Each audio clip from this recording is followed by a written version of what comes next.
नमस्कार। RRC news के हिंदी समाचार बुलेटिन में मैं मानसी आपका स्वागत करती हूँ। सबसे पहले एक नजर आज की सुर्खियों पर। हेडलाइंस प्रस्तुत करता Marcus the readymade multibrand showroom.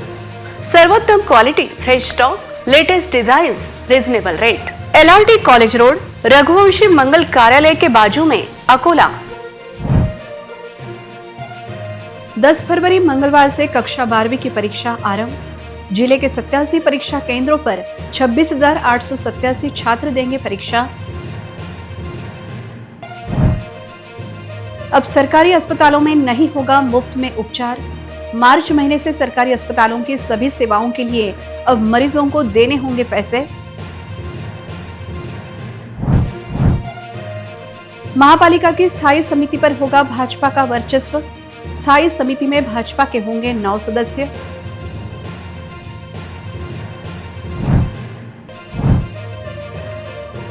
Pusa शहर में अंजलि ट्रेवल्स के लग्जरी बस को लगी भीषण आग। लग्जरी बस पूरी तरह जलकर राख।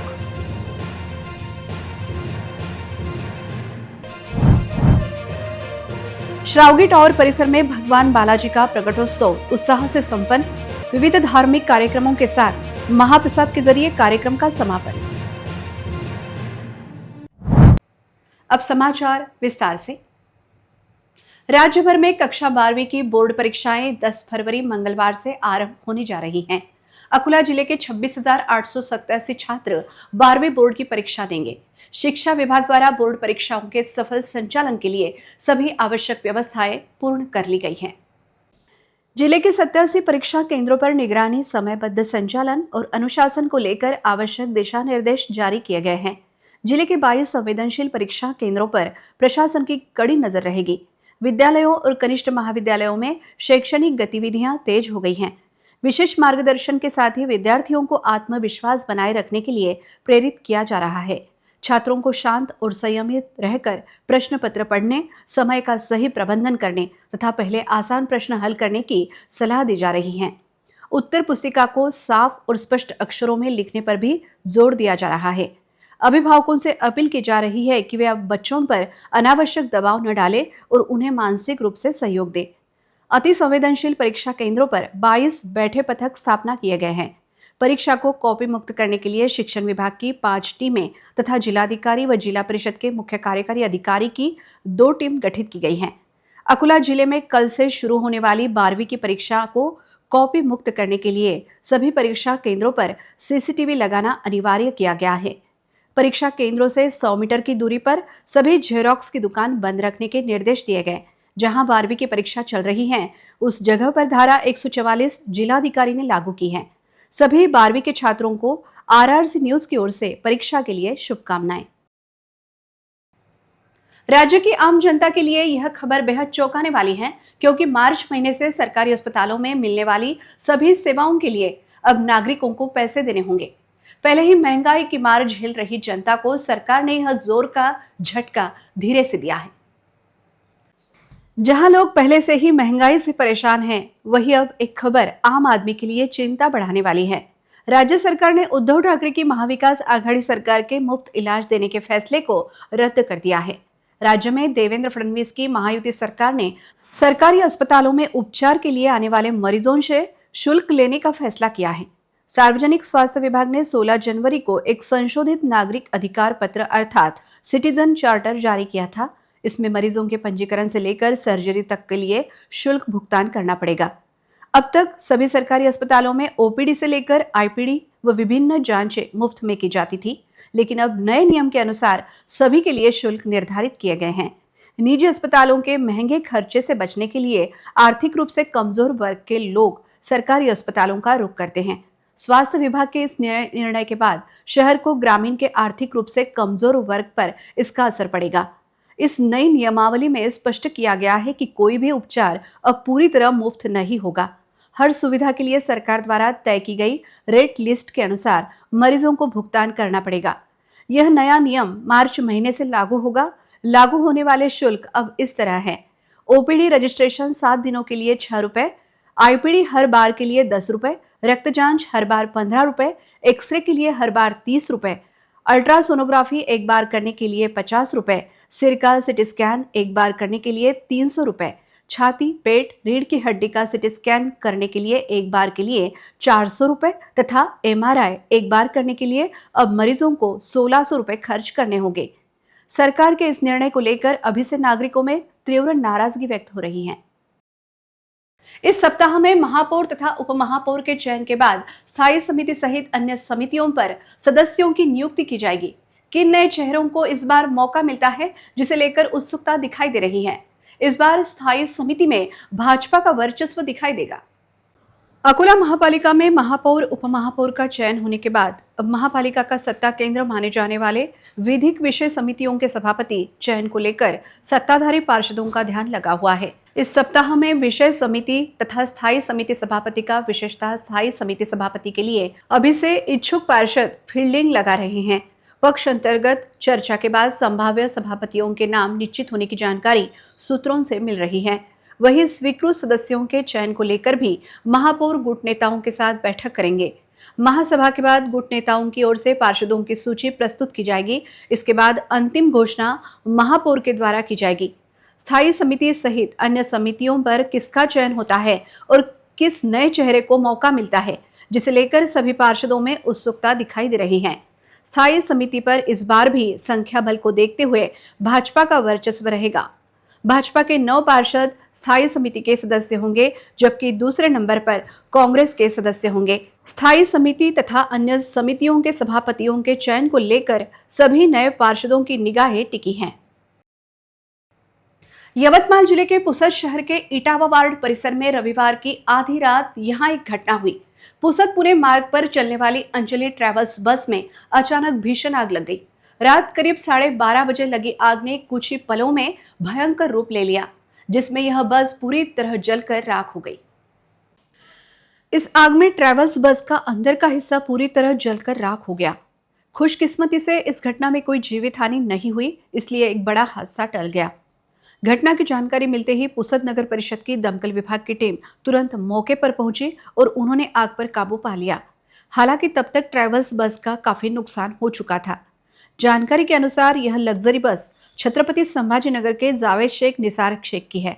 दूसरे ट्रैवल संचालक शक जता रहे हैं कि खड़ी बस में लगी आग कोई हादसा नहीं थी, बल्कि जानबूझकर आग लगाई गई हो। इस घटना से इटावा इलाके में हड़कंप मच गया है और पुसद पुलिस आगे की जांच कर रही है। अकोला शहर के श्रावगी टावर से श्री तिरुपति बालाजी मंदिर में प्रति वर्ष की भांति इस वर्ष भी प्रकटोत्सव बड़े ही श्रद्धा और भक्तिभाव के साथ मनाया गया। 3 दिवसीय इस धार्मिक आयोजन में भजन, यज्ञ, महाआरती और महाप्रसाद जैसे कार्यक्रमों का आयोजन किया गया, जिसमें बड़ी संख्या में श्रद्धालु शामिल हुए। अकोला शहर के श्रावगी टावर तिलक रोड स्थित श्री तिरुपति बालाजी मंदिर में प्रतिवर्ष आयोजित होने वाला प्रकटोत्सव इस वर्ष भी भव्य रूप से संपन्न हुआ। लगभग 29 वर्षों से लगातार आयोजित हो रहे इस धार्मिक उत्सव ने एक बार फिर श्रद्धालुओं के मन में आस्था और भक्ति की अलख जगाई। 3 दिवसीय इस प्रकटोत्सव का शुभारंभ शनिवार 7 फरवरी 2026 को सुमंगल मंडल द्वारा भजन राधे कृपा के आयोजन से हुआ, जो शाम 8 बजे से रात 10 बजे तक चला। भजनों की मधुर धुनों और भक्तिमय वातावरण ने मंदिर परिसर को पूरी तरह से आध्यात्मिक रंग में रंग दिया।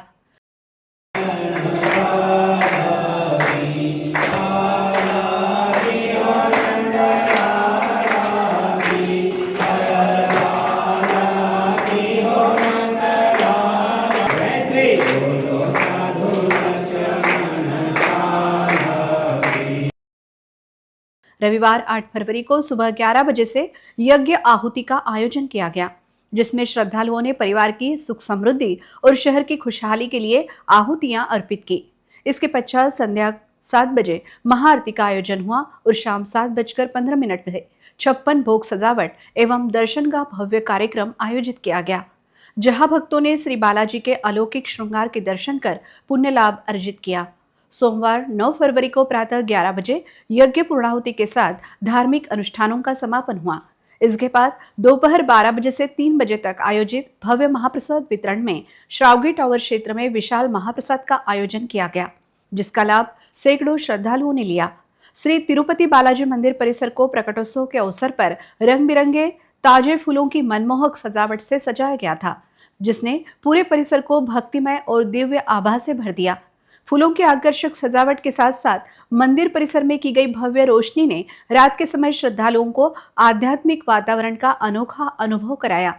गुलाब, गेंदा और विभिन्न रंगों के पुष्पों से सजे गर्भगृह और सभा मंडप श्रद्धालुओं के आकर्षण का केंद्र बने रहे, जहां हर कोई पल रुककर इस सुंदरता को निहारता नजर आया। श्री तिरुपति बालाजी मंदिर ट्रस्ट अकोला द्वारा आयोजित इस पूरे प्रकटोत्सव में भक्तों की सुविधा, दर्शन व्यवस्था और प्रसाद वितरण की सुचारू व्यवस्था की गई थी।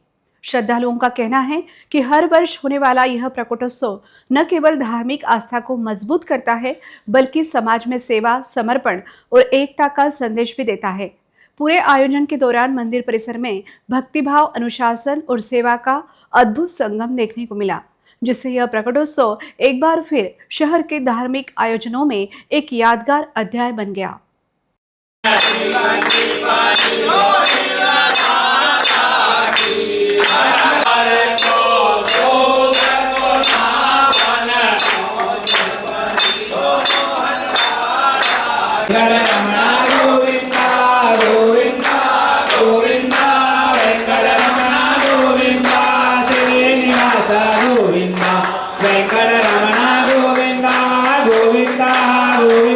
आज तिरुपति बालाजी का जन्मोत्सव यहाँ पे मनाया जा रहा है, उसको लेकर क्या कहेंगे?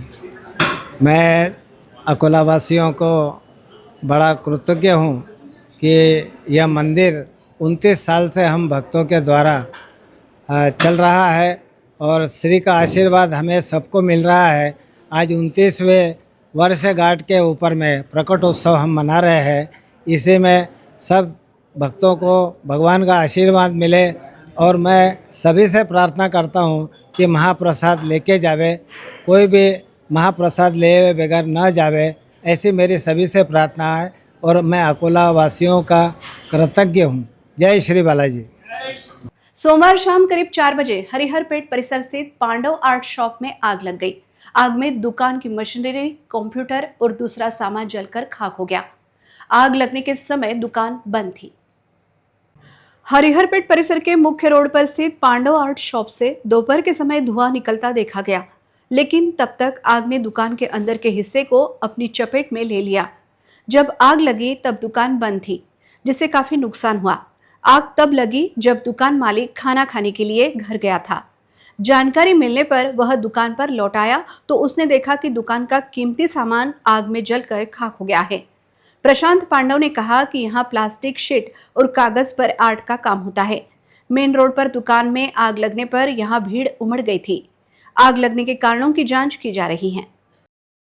मेरा नाम प्रशांत पांडव है। ये मेरी दुकान है। अभी 4:15 बजे मैं घर पर खाना खाने गया था, तो 4:30 बजे रोहित भैया का फ़ोन आया कि दुकान में से काला धुआं निकल रहा था। तो मैं जितनी जल्दी हो सके दुकान पे आया। जब दुकान खोला तो पूरी दुकान खाक हो चुकी थी।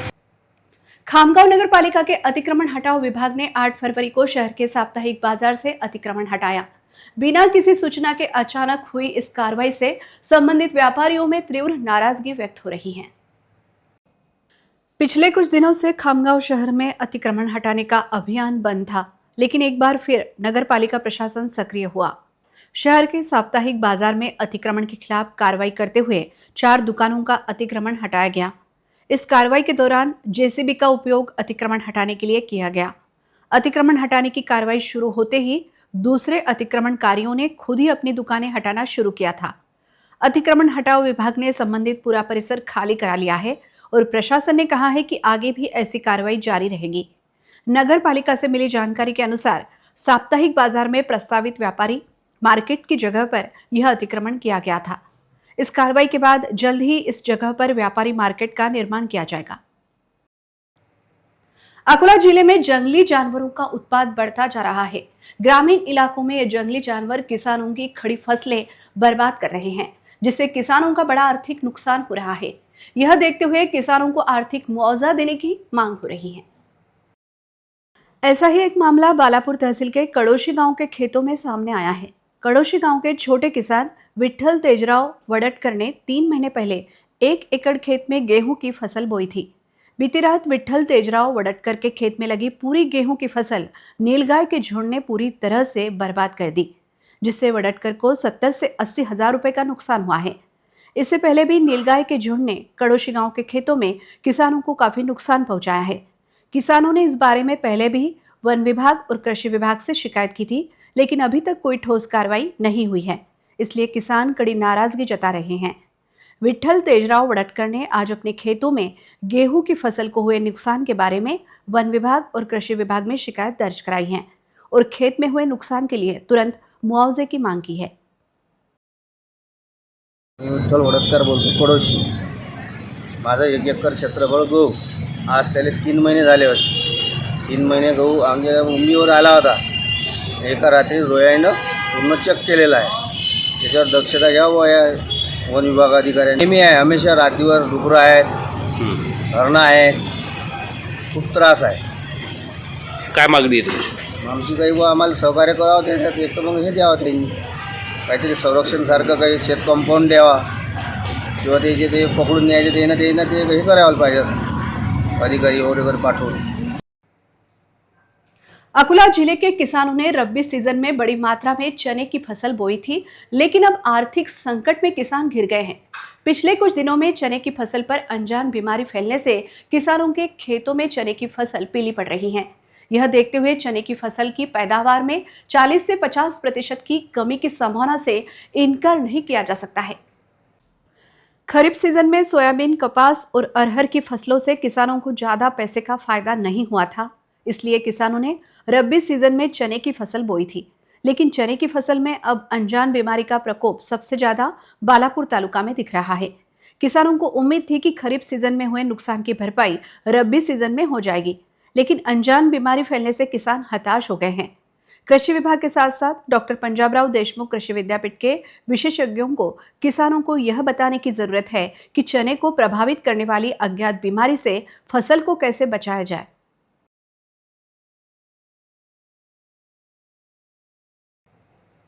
अमरावती शहर के कांता नगर में गजानन महाराज का 148वां प्रगट दिन अत्यंत उत्साह के साथ मनाया गया। जय गजानन के जयकारों के साथ कार्यक्रम उत्साह के साथ संपन्न हुआ।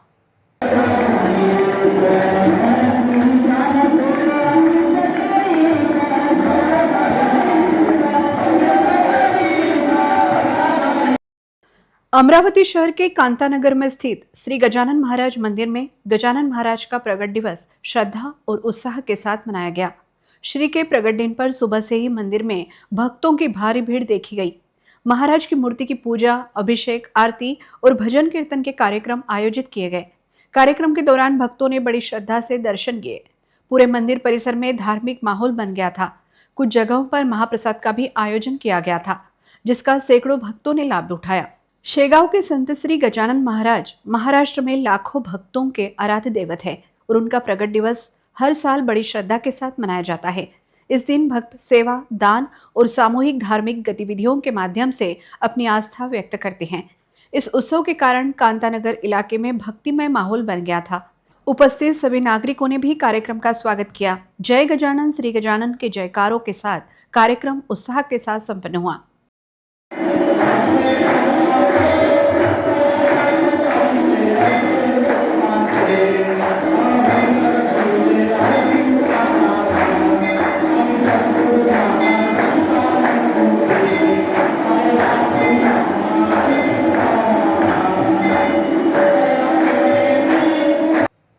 बुल्ढाना जिले के नांदुरा शहर में संत शिरोमणि श्री गजानन महाराज का प्रगट दिन अत्यंत उत्साह के साथ मनाया गया।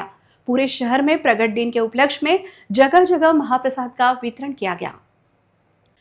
हर साल की तरह इस साल भी नांदुरा शहर में श्री संत गजानन महाराज का प्रगट दिन अत्यंत उत्साह के साथ मनाया गया। प्रगट दिन के उपलक्ष्य में शहर के सभी गजानन मंदिर में विविध धार्मिक कार्यक्रमों का आयोजन किया गया था। गण गण गणात बोते के जयघोष से पूरा नांदुरा शहर गूंज उठा था। कुछ जगह पर महाराज की पालकी भी निकाली गई, जबकि शहर में सभी ओर महाप्रसाद तथा फलाहार का वितरण किया गया। प्रगट दिन के चलते शहर का पूरा वातावरण भक्तिमय हो गया था। नांदुरा को प्रति शेगांव का स्वरूप प्राप्त हुआ था। सभी श्रद्धालु महाप्रसाद के लिए लंबी कतार में खड़े दिखाई दिए। सुबह से लेकर देर रात तक गजानन मंदिर में दर्शन हेतु श्रद्धालुओं की काफी भीड़ उमड़ पड़ी थी। कुल मिलाकर नांदुरा में श्री संत गजानन महाराज का प्रगट दिन अत्यंत उत्साह के साथ मनाया गया।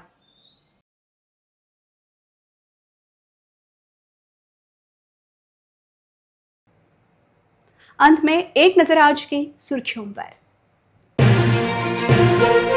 हेडलाइंस प्रस्तुत करता Marcus the readymade multibrand showroom. सर्वोत्तम quality, fresh stock, latest designs, reasonable rate. LRT college road, Raghuvanshi मंगल कार्यालय के बाजू में, अकोला। 10 फरवरी मंगलवार से कक्षा 12वीं की परीक्षा आरंभ। जिले के 87 परीक्षा केंद्रों पर 26,887 छात्र देंगे परीक्षा। अब सरकारी अस्पतालों में नहीं होगा मुफ्त में उपचार। मार्च महीने से सरकारी अस्पतालों की सभी सेवाओं के लिए अब मरीजों को देने होंगे पैसे। महापालिका की स्थायी समिति पर होगा भाजपा का वर्चस्व। स्थायी समिति में भाजपा के होंगे 9 सदस्य।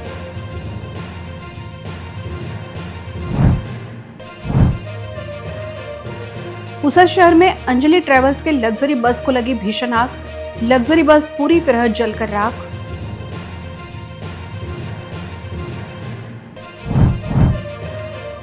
श्रावगी टावर परिसर में भगवान बालाजी का प्रकटोत्सव उत्साह से संपन्न। विविध धार्मिक कार्यक्रमों के साथ महाप्रसाद के जरिए कार्यक्रम का समापन।